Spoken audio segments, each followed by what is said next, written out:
ప్రియమైన దేవుని బిడ్డలారా, మరొకసారి క్రిస్మస్ సీజన్లోనికి మనము ఉంటున్న సందర్భంలో మరొక క్రిస్మస్ మెసేజ్ వినాలని ఆశపడుతూ ఉన్నాం. కనుక ఈ ఈ రోజున నేను మీకు మరొక ఇంట్రెస్టింగ్ ఇన్ఫర్మేషన్ అబౌట్ క్రిస్మస్ ఇవ్వాలని నేను ఇష్టపడుతూ ఉన్నాను. అయితే మనం క్రిస్మస్ గురించి ఆలోచన చేస్తున్నప్పుడు అనేకమైనటువంటి ప్రవచనాలు జరుగుతూ వచ్చాయి. యేసు ప్రభు యొక్క జన్మాన్ని గురించిన ప్రవచనాలు, మెస్సియా ఈ లోకానికి వస్తాడన్నటువంటి ప్రవచనాలు. ఆశ్చర్యం ఏంటంటే ప్రతి ప్రవచనంలో ఒక్క మాట హైలైట్ అవుతున్నట్టుగా మనం చూస్తాం, ఒక పదం. కనుక ప్రతి ప్రవచనం నుండి ఆ ఒక్క పదం ఏదైతే హైలైట్ అవుతుందో దాన్ని మనం ఈరోజు ధ్యానాంశంగా తీసుకుంటూ రావాలని నేను ఆశపడుతున్నాను. జనరల్గా మనం గుడ్ ఫ్రైడే సందర్భంగా మనము ధ్యానాలు చేసుకునేటప్పుడు యేసు ప్రభు సెలవులో పలికిన 7 మాటలు అని మనం ధ్యానం చేసుకుంటాం. కనుక ఇప్పుడు ఈ రోజున నేను ఏం మాట్లాడాలనుకున్నానంటే క్రిస్మస్లోని 7 మాటలు అనే మాట నేను జ్ఞాపకం చేస్తాను. 7 words ఆఫ్ క్రిస్మస్ అనే మాట మనం ఆలోచన చేస్తున్నాం. ఎందుకంటే ప్రతి ప్రవచనంలో ఒక మాట హైలైట్ అవుతుందని మీకు జ్ఞాపకం చేస్తాను. సో అలాగా హైలైట్ అవుతున్నటువంటి మాటల్ని ఒక 7 పదాలని నేను మీకు చూపించి వాటిలో నుంచి మనం కొంత ధ్యానాన్ని కలిగి ఉండటానికి ప్రయత్నం చేద్దాం. మొట్టమొదటిగా లూకా సువార్త 1వ అధ్యాయాన్ని మనం గమనిద్దాం. లూకా సువార్త 1వ అధ్యాయం నేను 67వ వచనం చదువుతున్నాను, గమనించండి. 67వ వచనం. మరియు అతని తండ్రి జకరియా పరిశుద్ధాత్మ పూర్ణుడై ఇట్లు ప్రవచించను అని ఉంది అక్కడ కదా. ఆ ప్రవచనంలో ఆయన చెప్పిన మాట ఏంటంటే 75వ వచనం, కొంచెం కిందకు వస్తే 75వ వచనం.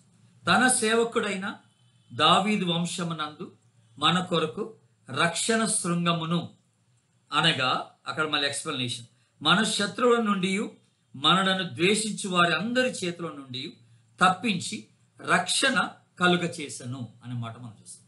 So the very first word మనం గుర్తుపెట్టుకోవాల్సినటువంటి మాట క్రిస్మస్లోని మాట ఏమిటంటే రక్షణ, సాల్వేషన్ అనే మాట మనం చూస్తాం. కనుక రక్షణ శృంగమును మనకి దేవుడు అనుగ్రహించినట్టుగా మనకి ఇక్కడ జ్ఞాపకం చేయబడుతున్నమాట. మనందరికీ వెరీ ఫెమిలియర్ ప్యాసేజ్ ఒకటి ఉంది. అదేంటంటే మత్తయి సువార్త 1వ అధ్యాయం 21వ వచనం. మరి ఆయన తానే తన ప్రజలను వారి పాపముల నుండి రక్షించును గనక ఆయనకు యేసు అని పేరు పెట్టుదురు అని ఉంది అక్కడ. కనుక యేసు అనగా రక్షకుడు అని అర్థం అనమాట బేసిక్గా మనం ఆలోచన చేస్తే. అలాగే లూకా సువార్త 2వ అధ్యాయం 10వ వచనం. దావీదు మీకు మీ అందరికీ మహా సంతోషకరమైనటువంటి సువర్తమానం నేను మీకు తెలియజేస్తున్నాను. ఏమిట్రా అంటే దావీదు పట్టణమందు నేడు మీకు రక్షకుడు పుట్టి ఉన్నాడు అనే మాట మనకి జ్ఞాపకం చేస్తాడు. సో హోషియా అనేటువంటి మాట ఒకటి ఉంది ఓల్డ్ టెస్ట్మెంట్లో. ఆ మాటకి అర్థం ఏంటంటే రక్షణే, రక్షణ అనే మాట. అలాగే యెహోషువ అనే మాట ఉంది కదా. యెహోషువ అనే మాటకి అర్థం ఏంటంటే దేవుడు రక్షించును, గాడ్ సేవ్స్ అనే మాట మనం జ్ఞాపకం చేసుకుంటున్నాం. కనుక ఇవన్నీ కూడా, ఈ పదాలన్నీ కూడా మనకి దయచేసే ఒక మాట ఏంటంటే మనకి తెలియజేస్తున్న మాట ఏంటంటే రక్షణ. సో క్రిస్మస్ రోజున మానవులందరికీ యేసు ప్రభు ద్వారా కలిగినటువంటి గొప్ప భాగ్యం ఏంటంటే రక్షణ. బేసిక్గా యేసు ప్రభు లోకాన్ని రక్షించడానికే ఈ లోకానికి వచ్చినట్టుగా ఉంది, ప్రజలందరినీ రక్షించడానికి. ఆయన రక్షకుడిగా ఈ లోకంలో జన్మించాడని మనం జ్ఞాపకం చేసుకుంటాం. కనుక ఈ క్రిస్మస్ సెలబ్రేషన్లో మనకి ఇప్పుడు ఆలోచన చేయాల్సింది ఏంటంటే ఈ క్రిస్మస్ సెలబ్రేషన్లో ఆ రక్షణ అనేటువంటి కాన్సెప్ట్ మనం ఎప్పుడైతే మిస్ అయిపోతామో అప్పుడు ఆ క్రిస్మస్కి అసలు అర్థం లేదన్నటువంటి మాట జ్ఞాపకం చేస్తాం. కనుక క్రిస్మస్లో రక్షణ యొక్క ఆ యొక్క ప్రస్తావన జరగాల్సినటువంటి అవసరం ఎంతైనా ఉంది. అలాగే యేసు ప్రభుని నువ్వు రక్షకునిగా అంగీకరించకుండా నేను క్రిస్మస్ని ఆనందించాను, క్రిస్మస్ని సెలబ్రేట్ చేసుకున్నానంటే దానికి అసలు మీనింగ్లెస్ అనమాట, అర్థం లేనటువంటి ఒక మాటగా అయిపోతుంది. కనుక యేసు ప్రభు ఇచ్చినటువంటి రక్షణ నువ్వు అంగీకరించిన వ్యక్తివిగా, ఆ రక్షకుని నువ్వు అంగీకరించినటువంటి వ్యక్తివిగా, ఆయన ఇచ్చేటువంటి ఆనందాన్ని నలుగురితో పంచుకోవాల్సినటువంటి ఆ రక్షణ సువార్త నలుగురితో పంచుకోవాల్సినటువంటి అవసరత ఈ క్రిస్మస్ నాడు ఎంతైనా ఉన్నదని మనం జ్ఞాపకం చేసుకుంటున్నాం. రాదర్ దాన్ మనం ఏదో కేక్ కటింగ్ అని, డెకరేషన్స్ అని, పార్టీస్ అని ఇవన్నిట్లో మనం ఆనందించేదానికన్నా ఆ రక్షణలో ఆనందిస్తూ ఆ రక్షకుని గురించినటువంటి ఆ విషయాలు మనం నలుగురితో పంచుకోవడంలో ఈ క్రిస్మస్ రోజున లేకపోతే క్రిస్మస్ సీజన్లో మనం చేయవలసినటువంటి వారమై ఉంటున్నామని జ్ఞాపకం చేయబడుతున్నాం. కనుక దేవుని బిడ్డలారా చాలా ప్లేసెస్లో కూడా క్రైస్తవులు ఇలాగా చేస్తారు. వాళ్ళ కొలీగ్స్ అందరిని పిలవడం, అది 10 మంది కావచ్చు, పెద్ద సంఖ్యలో కావచ్చు, ఒక ఇద్దరినే కావచ్చు, ఆ కొలీగ్స్ని పిలిచి వారి భోజనానికి పిలిచి వారితో ఈ యొక్క క్రిస్మస్ యొక్క ఉద్దేశం ఏంటో వారితో పంచుకోవడం అనేది వెరీ వెరీ ఇంపార్టెంట్ అనమాట. కనుక ఇది ఒక మంచి అవకాశం, ఇది ఒక మంచి ప్లాట్ఫామ్ మరి క్రైస్తవ వేతరులకు యేసు ప్రభుని గురించినటువంటి ఈ రక్షణ సువార్త అనేది మనం ప్రకటించడానికి, యేసు ప్రభు రక్షకునిగా ఈ లోకానికి వచ్చాడన్నటువంటి మాట అందరికీ తెలియచేయడానికి ఇది ఒక మంచి సీజన్ అని మనం జ్ఞాపకం చేసుకుంటూ ఉన్నాం. కనుక ద వెరీ ఫస్ట్ వర్డ్ ఏమిటంటే రక్షణ, సాల్వేషన్ అనే మాట మనం జ్ఞాపకం చేసుకుంటాం. రెండోది క్రిస్మస్ లో 7 మాటలు అన్నారు. రెండో మాట ఏంటంటే మొదటి అధ్యాయం లూకాసు వార్త మొదటి అధ్యాయం నేను 28వ వచనం చదువుతున్నాను, వినండి. 28వ వచనం. ఆ దూత లోపలికి వచ్చి ఆమెను చూచి, దయాప్రాప్తురాలా, నీకు శుభం, ప్రభువు నీకు తోడై ఉన్నాడని చెప్పాను.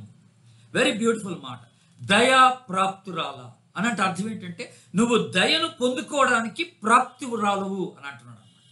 సో ఇక్కడ క్రిస్మస్ టైంలో అంటే నువ్వు ఇక్కడ ఒక చక్కని మాట ఇంగ్లీష్లో ఏమని రాసిందంటే రిజాయిస్ హైలీ ఫేవర్డ్ పర్సన్ అనే మాట. అంటే దేవుని యొక్క అనుగ్రహాన్ని నువ్వు పొందుకున్నావు అనే మాట. దయని పొందుకున్నావంటే ఫేవర్, దేవుని యొక్క అనుగ్రహాన్ని నువ్వు పొందుకున్నటువంటి వ్యక్తివని మాట్లాడుతూ ఉన్నాడు అనమాట. అందుకని కింద కూడా మనం 30వ వచనంలో తెలుగులో ఇవ్వబడిన మాట ఏంటంటే దేవుని వలన నీవు కృప పొందితివి అనే మాట మనం జ్ఞాపకం. సో క్రిస్మస్ లో మనకు అనుగ్రహింపబడినటువంటి రెండవ గొప్ప భాగ్యం ఏమిటంటే కృప, లేకపోతే దేవుని యొక్క దయ, దేవుని యొక్క అనుగ్రహం అనే మాట మనం మాట్లాడుతూ ఉన్నాం. దేవుని పట్ల ఈ ఫేవర్ అనే మాట, దయ అనే మాట న్యూ టెస్ట్మెంట్ లోనే ఒక 6 సార్లు ఆయా సందర్భాల్లో మనకు ఉపయోగించబడినట్టుగా దానికి ఇవ్వబడిన మాట ఏంటంటే క్యారిస్ అని అంటాం. క్యారిస్ అంటే ఫేవర్, దయ అనే మాట ఉపయోగించబడింది. న్యూ టెస్ట్మెంట్లో ఇక్కడ కృప పొందితివి అనే మాట ఉంది. ఇక్కడ అదొక 130 సార్లు న్యూ టెస్ట్మెంట్ లో ఈ కృపను గురించినటువంటి ప్రస్తావన చేస్తున్నట్టుగా మనకు కనపడతా ఉంది. కనుక అది చాలా అవసరమైనటువంటిది. యేసు ప్రభు మనకి క్రిస్మస్ టైంలో అనుగ్రహించవలసినటువంటిది, అనుగ్రహించేటువంటి గొప్ప బహుమానం ఏంటంటే ఆయన యొక్క దయ, ఆయన యొక్క అనుగ్రహం, ఆయన యొక్క కృప ఈ క్రిస్మస్ కాలంలో మన అందరి మీద ఉండబోతుందని మనం జ్ఞాపకం చేసుకున్నాం. దేవునికి స్తోత్రం. నువ్వు దయ పొందుకున్నావు యేసుక్రీస్తుని బట్టి. ఎవరైతే యేసు ప్రభునందు విశ్వాసం ఉంచి ఆ యేసు ప్రభుని అంగీకరిస్తారో వారు దయను పొందుకున్నటువంటి వారు, యేసు ప్రభు యొక్క కృపను పొందుకున్నటువంటి వారు, యేసు ప్రభు యొక్క అనుగ్రహాన్ని పొందుకున్నటువంటి వారని దేవుని యొక్క వాక్యం మనకు సెలవిస్తుంది. కనుక అట్టి గొప్ప బహుమానం దేవుడి క్రిస్మస్ టైంలో మనకు అనుగ్రహించాడు. కనుక యేసు క్రీస్తులో వచ్చేటువంటి ఈ గొప్ప ఆధిక్యతలు నువ్వు కూడా కలిగి ఉండాలని నేను మీకు జ్ఞాపకం చేస్తున్నాను. దేవుని బిడ్డ, ఆయన దయకు ప్రాప్తుడు అయ్యావా? ఆయన యొక్క కృపకు, ఆయన అనుగ్రహానికి నువ్వు పాత్రుడు అయ్యావా అన్నది ఒక ప్రశ్న. ఎప్పుడవుతావు అంటే ఆయన అంగీకరించినప్పుడు, ఆయన ఎందుకు విశ్వాసం ఉంచినప్పుడు ఆయన దయ, ఆయన కరుణ, ఆయన కృప నీ పట్ల అత్యధికంగా కనపరచబడుతుందని దేవుడు నీకు జ్ఞాపకం చేస్తాడు. What is the third verse? Third point, మూడవ వచనాన్ని మనం అంటే మూడవ వాక్యాన్ని మనం ధ్యానం చేసుకున్నట్లయితే లూకాసు వార్త మొదటి అధ్యాయం 39 నుండి 41 వరకు ఉన్న భాగాన్ని మనం చూస్తాం. లేకపోతే కొంచెం కింద కూడా మనం చూసుకోవచ్చు. 42వ వచనం చదువుతున్నాను, గమనించండి. 42వ వచనం. స్త్రీలలో నీవు ఆశీర్వదించబడిన దానవు, నీ గర్భఫలమును ఆశీర్వదించబడును. నీ గర్భఫలమును ఆశీర్వదించబడును. నీవు ఆశీర్వదించబడిన దానవు, నీ గర్భఫలమును ఆశీర్వదించబడును. You are a blessed person అనే మాట జ్ఞాపకం చేసుకో. కనుక ఎలిజబెత్తో దేవుడు ఇచ్చినటువంటి మాట, ఎలిజబెత్కి అనుగ్రహింపబడిన మాట. నీవు స్త్రీలలో బహుగా ఎలిజబెత్ ద్వారా మరియకి ఇవ్వబడినటువంటి ఓ చక్కని మాట ఇది. ఎలిజబెత్ పరిశుద్ధాత్మ చేత నింపబడి ఆమె పలుకుతున్న మాట ఏంటంటే స్త్రీలలో నువ్వు ఆశీర్వదించబడిన దానవు, నీ గర్భఫలమును ఆశీర్వదించబడును అనే మాట చూస్తాం. కనుక క్రిస్మస్ లో మనకు వచ్చినటువంటి మూడవ భాగ్యం ఏంటంటే బ్లెస్సెడ్నెస్ అనే మాట, ఆశీర్వాదము అనే మాట మనం జ్ఞాపకం చేసుకుంటాం. ఎంత చక్కని మాట అండి. క్రిస్మస్ లో మనకు కలుగుతుంది ఆశీర్వాదం. మెకోరియస్ అనే మాట ఉపయోగించబడింది, అంటే సంతోషము అనే మాట, గ్రీక్ మాట అనమాట. మెకోరియస్ అంటే బ్లెస్సెడ్ అనే మాటకి గ్రీక్ పదం ఏంటంటే మెకోరియస్ అంట, అంటే సంతోషం అని, అత్యధికమైనటువంటి సంతోషం దేవుడు నీకు ఇస్తున్నాడు అన్నటువంటి మాట మనకి ఇక్కడ జ్ఞాపకం చేయబడుతున్నటువంటి ఎంత చక్కని మాట. యేసు ప్రభుని బట్టి మన జీవితాలు ఆశీర్వదించబడబోతున్నాయి అనే మాట మనం జ్ఞాపకం చేసుకోవాలి. ఆశీర్వాదం ఏ దిక్కు నుండి రాదండి. తూర్పు నుండి పడమట నుండి నీకు ఆశీర్వాదం రాదు. కానీ ఆశీర్వాదం, నిజమైన ఆశీర్వాదం ఉంటే అది యేసు ప్రభు నుండి నీకు కలగాలని దేవుడు జ్ఞాపకం చేస్తున్నాడు. ఎప్పుడైతే దేవుడు మనల్ని ఆశీర్వదిస్తాడో మనము ఎప్పటికీ ఆశీర్వాదకరంగా ఉంటామని దేవుడి యొక్క వాక్యం జ్ఞాపకం చేస్తుంది. దేవుడు ఆశీర్వదించేది ఎప్పటికీ ఆశీర్వాదకరంగా ఉంటుందని దేవుడు మనకి జ్ఞాపకం చేస్తున్నాడు. దేవుని బిడ్డ, మీరు అపోస్తల కార్యం 3:26 మీరు గమనించండి. 3:26 దేవుడు తన సేవకుని పుట్టించి, అంటే యేసు ప్రభు, మీలో ప్రతి వాని దుష్టత్వం నుండి మళ్లించుట వలన మిమ్మల్ని ఆశీర్వదించుటకు ఆయన మొదట మీ యొద్దకు పంపాను. ఆయనను మొదట మీ యొద్దకు పంపాను. చూసారా, యేసు ప్రభుని మన ఎదుటకు, మన దగ్గరికి ఎందుకు పంపించాడనంటే ఆయనట మనల్ని ఆశీర్వదించుటకు అని అన్నాడు. ఎంత చక్కని మాట అండి. క్రిస్మస్ టైంలో మనకి యేసు ప్రభు ద్వారా వచ్చినటువంటి గొప్ప బహుమానం, ఆధిక్యత ఏమిటంటే బ్లెస్సింగ్, ఆశీర్వాదం అనే మాట. చూసారా, కనుక దేవుని బిడ్డలారా, మనం అన్ని రంగాల్లో దేవుని ఆశీర్వాదం కావాలని కోరుకుంటాం. మన పిల్లల పట్ల, మన ఉద్యోగాల పైన, మన వ్యాపారం పైన, మన పరిచర్య పైన, మన కుటుంబం పైన, అన్నిటిపైన దేవుని ఆశీర్వాదం కావాలని మనకు ఆశ ఉంటుంది. అది ఎప్పుడు ఎలా కలుగుతుందంటే దేవునికి మనం ప్రథమమైన స్థానం వీటన్నిటిలో ఇచ్చినప్పుడే, యేసు ప్రభుని అంగీకరించినప్పుడే. ఆశీర్వాదానికి కారకుడు ఎవడంటే యేసు ప్రభువే. యేసు ప్రభు ఆశీర్వాదానికి కారకుడు. ఎంత చక్కని మాట. మనందరికి తెలిసినట్టుగా యాకోబు ఒక రాత్రంతా దేవునితో పోరాడాడు. పెనియేల్లో ఒక రాత్రి అంతా దేవునితో పోరాడినప్పుడు ఫైనల్గా యాకోబు ప్రభుని అంటున్నాడు, ప్రభు అన్నాడు నేను వెళ్ళిపోతానంటే యాకోబు ప్రభుతో ఒక ప్రశ్న అడిగాడు. నీవు నన్ను ఆశీర్వదించితేనే నేను నిన్ను వెళ్ళనీయను అన్నాడు. నీవు నన్ను ఆశీర్వదించితేనే గాని నేను నిన్ను ఇక్కడి నుంచి వెళ్ళనీయను అంటాడు దేవుని బిడ్డ. చూసారా దేవుని బిడ్డ, అంటే అర్థం ఏంటంటే అంతకుముందు యాకోబు చేసిన పని ఏంటంటే వాళ్ళ నాన్నగారి దగ్గర ఆశీర్వాదం పొందుకున్నాడు, మోసం చేశాడు, అబద్ధం ఆడాడు, నేనే ఏశానని చెప్పాడు, ఆశీర్వాదం పొందేసుకున్నాడు. కానీ అది నిజమైన ఆశీర్వాదం కాదు. అది నిజమైన ఆశీర్వాదం కాదు దేవుని బిడ్డ. అస్సలైన ఆశీర్వాదం ఇది దేవుని నుండి రావాలని యాకోబు గుర్తించాడు. అందుకనే దేవుడు వెళ్ళిపోతానంటే నువ్వు నన్ను ఆశీర్వదిస్తేనే నేను నిన్ను పంపిస్తాను అంటున్నాడు. ఇప్పుడు నాకు ఒకటి అర్థమైంది ప్రభు, అదేమిటంటే ఆశీర్వాదం ఉంటే అది నీ నుండే రావాలి, కానీ నా సొంత ప్రయత్నాల వల్ల నాకు ఆశీర్వాదం రాదని నేను గుర్తించాను. నా ప్రయాసం వల్ల నేను ఆశీర్వదించబడనని గుర్తించాను ప్రభు. అది ఆశీర్వాదం నీ నుండి రావాల్సిందే అని నేను గుర్తిస్తున్నాను. కనుక please bless me and go అంటున్నాడు. నన్ను ఆశీర్వదించి వెళ్ళమంటున్నాడు. కనుక ఈ క్రిస్మస్ సీజన్లో మనకు కలుగుతున్న గొప్ప ఆధిక్యత ఏమిటంటే ఎ బ్లెస్సింగ్ ఫ్రమ్ గాడ్. దేవుని నుండి ఒక గొప్ప ఆశీర్వాదం మనం పొందుకుంటున్నటువంటి వారమని మనం జ్ఞాపకం చేసుకుంటాం. What a privilege it is. ఈ రోజున మీరు మీ కుటుంబాలపైన, పిల్లలపైన, మీ జీవితాలపైన, మీ యొక్క పనులపైన దేవుని ఆశీర్వాదం కావాలని కోరుకుంటే యేసు ప్రభుకి మీ జీవితంలో ప్రథమ స్థానాన్ని ఇవ్వడం నేర్చుకోండి. That's a very very blessed thing. ఇప్పుడు నాలుగవ ఆశీర్వాదం ఏంటో చూద్దాం. మత్తయి సువార్తలోనికి రండి దయచేసి. మత్తయి సువార్త మొదటి అధ్యాయం 19వ చదువుతున్నాను, గమనించండి. మొదటి అధ్యాయం 19:20. హేరోదు చనిపోయిన తర్వాత ఇదిగో ప్రభుదూత ఐగుప్తులో యోసేపునకు స్వప్నమందు ప్రత్యక్షమై నీవు లేచి శిశువును తల్లిని తోడుకొని ఇశ్రాయేలు దేశమునకు వెళ్ళుము. ఇక్కడ దేవదూత గైడ్ చేస్తున్నట్టుగా, యోసేపుని గైడ్ చేస్తున్నట్టుగా మనం చూస్తున్నాం.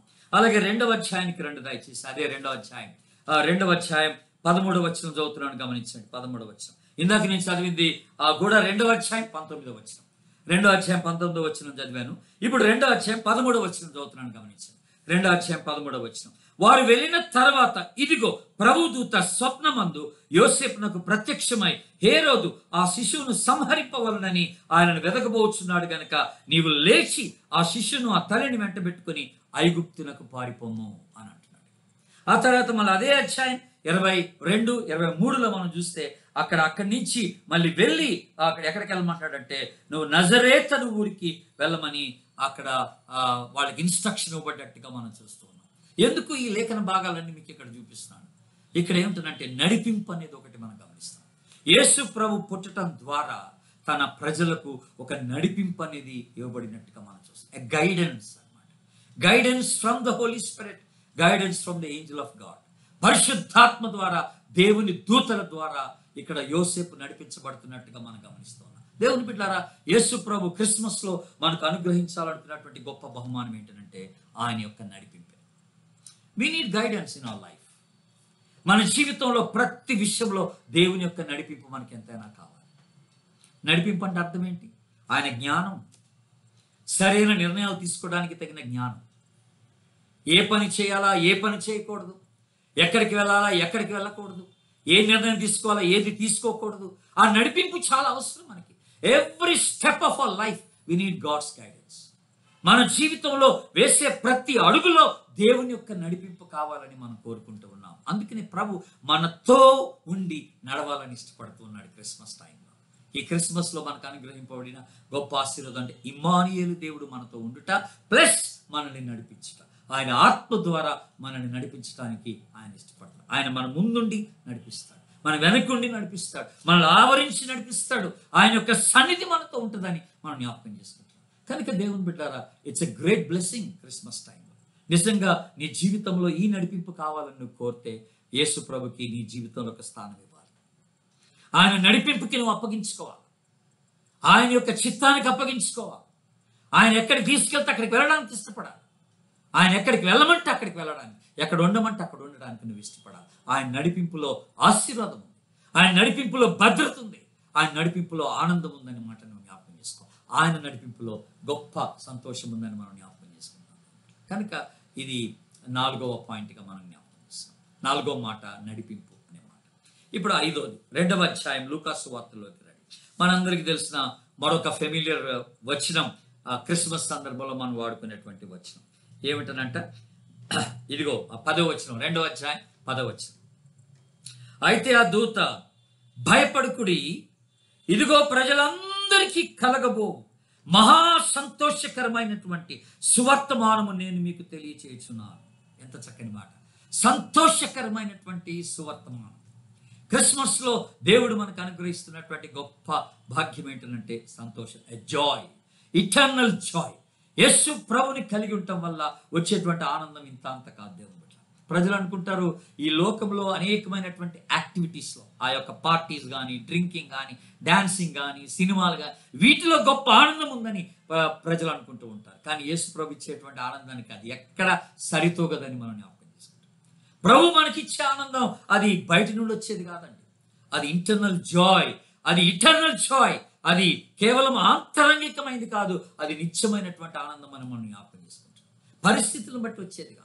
నా పరిస్థితులు ఎలాగున్నా, నాకు అనారోగ్య పరిస్థితి ఉన్నా, నేను ఫెయిల్యూర్ ఎదుర్కొంటున్నా, అన్ని అనుకున్నట్టుగా జరగకపోయినా ప్రభు నాలో ఆ గొప్ప ఆనందాన్ని పెట్టి నా జీవితాన్ని ఆయన నడిపిస్తూ ఉన్నాడని జ్ఞాపకం చేసుకుంటాం. ఈ లోకస్తులకి, యేసు ప్రభుని ఎరగినటువంటి వారికి డబ్బు ఉన్నప్పుడు ఆనందం, వాళ్ళు మంచి బట్టలు వేసుకున్నప్పుడు ఆనందం, మంచి ఆహారం తిన్నప్పుడు ఆనందం, వాళ్ళ ఒక ఉన్నతమైన పదవికి వచ్చినప్పుడు ఆనందం, వాళ్ళ యొక్క స్థితిగతులను బట్టి వాళ్ళకి ఆనందం. కానీ యేసు ప్రభు బిడ్డలకైతే అది ఎల్లప్పుడూ ఆనందమే. ప్రభునందు ఆనందించుడి, మరలా చెప్పుదును ప్రభునందు ఆనందించండి. ప్రభులో మన ఆనందం, మన జీవితం ఆయనలో సంతోషకరంగా ముందుకు సాగడానికి అవకాశం ఉందని ప్రభు మనకి జ్ఞాపకం చేస్తూ ఉన్నాడు. కనుక క్రిస్మస్ టైంలో మనకు అనుగ్రహింపబడిన గొప్ప భాగ్యం ఏంటంటే ఆనందం, జాయ్ అనే మాట. ఇది 5వ మాటగా మనం జ్ఞాపకం చేసుకుంటున్నాం. మొట్టమొదటి మాట ఏమిటంటే క్రిస్మస్లో 7 మాటలు రక్షణ, ఫస్ట్ మాట. 2వ మాట మనం ఏమనుకున్నామంటే ఫేవర్, దయ అనే మాట, లేకపోతే అనుగ్రహం అనే మాట మనం మాట్లాడుకుంటాం. 3వ మాట మనం ఏం మాట్లాడుకున్నాం, ఆశీర్వాదం అనే మాట మాట్లాడుకున్నాం. 4వ మాట మనం చూసింది ఏంటంటే నడిపింపు అనే, గైడెన్స్ అనే మాట. 5వ మాట ఏంటంటే జాయ్, సంతోషం, ఆనందం అనే మాట మనం జ్ఞాపకం. కనుక అది మనకి ఆంతరంగికమైనటువంటి ఆనందం అన్నమాట, లోపలి నుంచి వచ్చేది. ఇప్పుడు 6వది ఏంటంటే లూకాసు వార్త 2వ అధ్యాయం 36, 37 వచనాలు మీరు గమనించండి దయచేసి. అక్కడ మరియు ఆషేరు గోత్రికురాలును వీళ్ళంతా ఏం చేశారట, విడువక రేయింబగలు దేవుని సన్నిధిలో ప్రార్థన చేశారట. ఎందుకో తెలుసా అండి, విమోచన కొరకు ప్రార్థన చేశారు. విమోచన కొరకు 38వ వచనం, ఆమె లోపలికి వచ్చి దేవుని కొనియాడి యెరూషలేములో విమోచన కొరకు కనిపెట్టుచున్న వారందరిలో ఆయన గురించి మాట్లాడుచుండెను. విమోచన కొరకు కనిపెట్టుట, ఆ విమోచన వచ్చింది యేసు ప్రభు. ఈరోజు మానవాళికి విమోచన ఎక్కడ దొరికిందనంటే మనకి యేసు ప్రభులోనే. అటు సిమియోను కానివ్వండి 112 సంవత్సరాలు ఆయన వయసు కలిగిన వాడు, ఇటు అన్న కానివ్వండి ఆమె 105 సంవత్సరాల వయసు కలిగినటువంటి స్త్రీ. వాళ్ళిద్దరు కూడా దేవుని చేత వాడబడ్డారు. వారు విమోచన కొరకు ఎదురు చూసినటువంటి వారు. విమోచన అంటే ఏంటంటే రిడీమ్ అనే మాట ఇంగ్లీష్లో ఇవ్వబడినటువంటి మాట. రిడెంప్షన్, రిడీమ్ అని. డీమ్ అంటే అర్థం ఏంటంటే విలువైనది అని అర్థం. రీడీమ్ అంటే దానికి తిరిగి వెలకట్టినటువంటిది అనే మాట మనం జ్ఞాపకం చేసుకుంటాం. మీరు ఒకసారి హోషేయ గ్రంథానికి మీరు వెళ్తే మొదటి అధ్యాయంలో 2వ వచనంలో చక్కని మాట అక్కడ మనం చూసేది ఏంటంటే, యెహోవాను మీరు విసర్జించారు, వ్యభిచారం వల్ల పుట్టిన పిల్లలను తీసుకోము. హోషేయతో దేవుడు మాట్లాడుతున్నాడు, వ్యభిచారం వల్ల పుట్టిన పిల్లలను తీసుకో, విమోచించు అంటున్నాడు దేవుడు. అక్కడ మాట్లాడుతున్నాడు దేవుడు పట్ల. కనుక ఇక్కడ ఈ విమోచన అనే మాటకి అర్థంగా మనం చూస్తూ ఉన్నాం. వ్యభిచారిని ప్రేమించమంటున్నాడు. ఎందుకు ఈ సాదృశ్యాన్ని హోషేయ ద్వారా దేవుడు బయలుపరుస్తున్నాడంటే, యేసు ప్రభు లేకపోతే దేవుడు తన ప్రజల పట్ల, పాపుల పట్ల తను చూపేటువంటి ప్రేమకు సాదృశ్యంగా వాళ్ళని ఎలాగ ప్రేమించి ఆయన విమోచించటానికి ఇష్టపడుతున్నాడో ఇక్కడ అది మనకి జ్ఞాపకం చేసినట్టుగా కనపడుతుంది. తన స్వరక్తం ఇచ్చి సంపాదించిన సంఘం. యేసు ప్రభు తన స్వరక్తము ద్వారా తన యొక్క సంఘాన్ని విమోచించుకున్నాడు, మనం అందరినీ విమోచించాడు. ఈ రోజున ఎట్టి బంధకాల్లో నువ్వు ఉన్నా, ఎట్టి పాపపు బంధకాల్లో ఊరిలో నువ్వు చిక్కుకున్నా, యేసు ప్రభు ద్వారా నీకు విమోచన ఉన్నదని ప్రభు జ్ఞాపకం చేస్తాడు. God can redeem you. దేవుడు నిన్ను విడిపించగలడు. దేవుని బిడ్డలా మరలా విడిపించగలడు. ఇది మనం జ్ఞాపకం చేసుకుంటున్నాం. ఫైనల్ 7వ మాట ఏమిటంటే, ఇక్కడ మనకి ఇవ్వబడిన మాట సమాధానం. సమాధానం ప్రజలందరికీ కలగబో సంతోషకరమైన వర్తమానం అని మాట్లాడుతుంది. ఇదిగో ఆయనకిష్టులైన మనుషులకు భూమి మీద సమాధానం. భూమి మీద సమాధానం. ఇష్టలైన మనుషులకు భూమి మీద సమాధానం. ఎంత చక్కని మాట అండి. అలాగే మనం దేని గురించి చింతించకూడదు, కానీ ప్రతి విషయం నందును ప్రార్థన విజ్ఞాపన ద్వారా మీ విన్నపములను ఆయనకి తెలియచేయి. అప్పుడు సమస్త జ్ఞానములకు మించిన దేవుని సమాధానం మీకు తోడై ఉండును. మీ హృదయములకు మీ తలంపులకు కావలి ఉండును. ఈరోజు సమాధానం లేక ఎన్నో కుటుంబాలు పాడైపోతాం, నెమ్మది లేక పాడైపోతాం. యేసు ప్రభు ద్వారా నిజమైనటువంటి సమాధానం, నిజమైన నెమ్మది నీకు అనుగ్రహింపబడుతుంది. క్రిస్మస్ టైం నువ్వు యేసు ప్రభుని అంగీకరిస్తావు, ఈ గొప్ప ఆశీర్వాదాలను నువ్వు పొందుకుంటావు. ఆయన ఇచ్చేటువంటి రక్షణ, ఆయన అనుగ్రహం, ఆయన ఆశీర్వాదం, ఆయన నడిపింపు, ఆయన ఇచ్చే నిత్యమైన ఆనందం, ఆ విమోచన, ఆ తర్వాత ఆయన ఇచ్చేటువంటి నిత్యమైన సమాధానం, ఇవన్నీ పొందుకొని ప్రభు మహిమార్థమై నువ్వు ముందుకు సాగాలని నేను ఆశపడుతున్నాను. God bless you. Thank you so much. Wish you a very blessed Christmas.